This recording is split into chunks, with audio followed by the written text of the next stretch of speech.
Hello! Hi అండి. అందరికీ నమస్కారం. వెల్కమ్ బ్యాక్ టు అమ్మాయి గారి రుచులు. వీడియోలో చూసారు కదా! దోసకాయ ముక్కలు.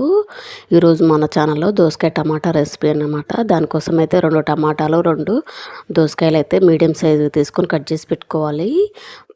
నెక్స్ట్ స్టవ్ మీద కడాయి పెట్టేసి పోపుకి సరిపడా ఆయిల్ కూడా పోసేసుకొని పోపు గింజలు వేసుకోవాలి. అలా కాస్త పోపు వచ్చిన తర్వాత కట్ చేసి పెట్టుకున్న దోసకాయ ముక్కలు, టేస్ట్‌కి సరిపడా సాల్ట్ కూడా వేసేసుకొని 2 నిమిషాల పాటు అయితే ఉడికించుకోవాలి.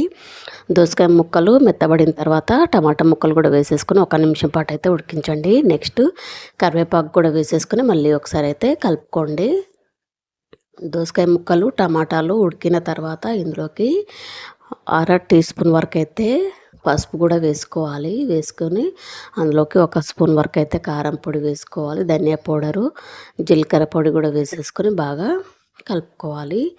ఇది సింపుల్ ప్రాసెస్ అండి. 5, 10 నిమిషాల్లో అయిపోతుందనమాట. ఇంట్లో కూరగాయలు ఏమి లేనప్పుడు ఈ విధంగా ట్రై చేసి చూడండి. చాలా బాగుంటుంది. సో, ఈ విధంగా కలుపుకున్న తర్వాత 1 స్పూన్ వరకు అయితే కారం పొడి కూడా వేసేసుకొని కలుపుకోండి. టీ స్పూన్ వరకు అయితే ధనియాల పొడి, టీ స్పూన్ వరకు అయితే జీలకర్ర పొడి కూడా వేసేసుకొని ఒకసారి అయితే బాగా కలుపుకొని కొన్ని వాటర్ కావాలనుకుంటే యాడ్ చేసుకోండి, లేదంటే స్కిప్ చేసేయండి. వాటర్ యాడ్ చేసి 3 నిమిషాల పాటు అయితే సిమ్లో పెట్టి ఉడికించండి. ఫైనల్గా మనకు కావాల్సినటువంటి టమాటా దోసకాయ కర్రీ అయితే రెడీ అయిపోద్ది. సో, ఇందులోకి కావాలనుకుంటే వెల్లుల్లి అన్న దంచేయండి, లేకపోతే అల్లం వెల్లుల్లి పేస్ట్ అన్న వేయండి. సో, నేను అయితే అల్లం పేస్ట్ అయితే వేసానండి. వేసుకొని ఈ విధంగా అయితే కలుపుకోవాలి. సింపుల్ ప్రాసెస్ అండి. ఫాస్ట్గా కర్రీ చేయాలి అనుకుంటే మాత్రం ఈ విధంగా ట్రై చేసి చేయండి. టేస్ట్‌తో పాటు టైం కూడా సేవ్ అవుతుంది. కడుపు నిండా తినొచ్చు.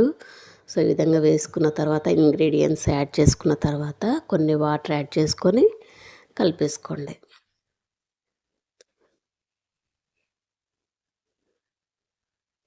ఈ విధంగా మొత్తం కలిసిపోయే విధంగా కలుపుకోవాలి.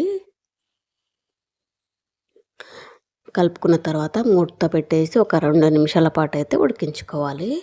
చూసారు కదా, ఆయిల్ అనేది పైకొచ్చేస్తుంది. అంటే మనకి కర్రీ అయితే రెడీ అయిపోయినట్టు. సో, ఈ విధంగా కలుపుకొని మళ్ళీ ఒకసారి మూత పెట్టేసి 1 నిమిషం పాటు ఉడికించుకోండి. చు మనకైతే మ్యాక్సిమం అయితే కర్రీ అయితే రెడీ అయిపోయిందండి. చూసారు కదా! ఇదే అనమాట రెసిపీ. నచ్చితే లైక్ చేయండి, షేర్ చేయండి. మరిన్ని వీడియోస్ కోసం అయితే ఛానల్ సబ్స్క్రైబ్ చేసుకోండి. Thank you all of you. Keep watching.